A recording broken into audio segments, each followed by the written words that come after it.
I wanted to make movies since I was a little kid, and I didn't really see myself reflected either on screen or definitely not as a director. But I went to school for film and quickly realized that there was, there isn't a lot of access, especially, as a minority woman and someone who was not born into the industry in any way. And I realized that I had to kind of find my own path for making my own films. And so around the time that I was in college, crowdfunding came along. And I crowdfunded my first short film and realized that it's really empowering to find people who want to see what you want to make and will pay for that. Will pay you to make something because they believe in your voice as an artist. And so I crowdfunded my first short, and then I ended up crowdfunding my first feature 2 years later. And I started speaking on panels about crowdfunding.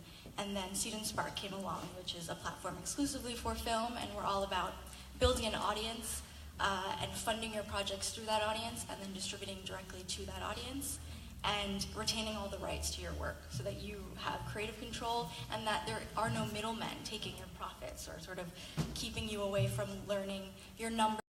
And so when they were expanding, they were like, we want you to be part of this team. And I've now crowdfunded 4 times for 3 shorts and 2 features. And that's how I approach my career. Wow, that's fascinating. And the whole crowdfunding as well as subscription streaming is a big part of that as well. Yeah, absolutely. Filmmakers make money on both sides. You can support filmmakers by, contributing to a crowdfunding project before it exists, or you can watch content, and the more you watch, the more money they make. And so we're all about filmmakers really making money off of their work and not having to jump through all these hoops and try to knock on the right doors, but really taking control of their own careers. King Hollis, how did you come to this business? You want the pay-per-view version? Give it to us straight, don't you? I'm going to be forced to give you the PG version. No, I actually, ironically, the last panel I was ever on in Denton, Texas, was at the University of Texas. I was actually born in this town. And I started off I started off pursuing film, had no idea what I was doing. My first job in the business, I moved a company called Betnars into their office space. It was my first job for Jeff Bednar's and Tammy's company a long time ago. And I just wanted to pursue it, so I jumped into the commercial market, working on commercials.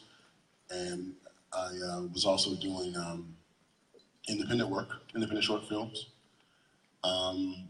And my story is I had some obstacles and always had to figure out a way around them, and that's what film is, really what we are. What Christina just told you was that is a story of problem solving, and that's what we do for a living. We problem solve.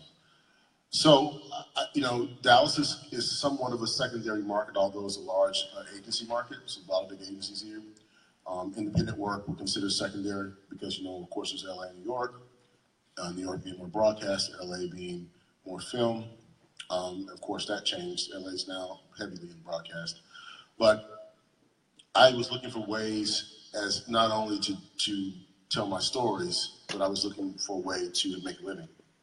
And so I eventually started some companies in the commercial space. I didn't get I didn't get far doing spots, so I started doing episodic television. And when I wasn't doing that, I was doing independent films. I was doing short films, but a lot of features. Some features. They're all independent work. We did a film that was about the youngest female aviation, the youngest female pilot in American history. Her name was Pearl Carter Scott. True story of a Native American woman who was she was the youngest pilot in American history, period. We did that story, and then we did a lot of documentary features. I've done some genre work, action films. I've done about 4 action movies.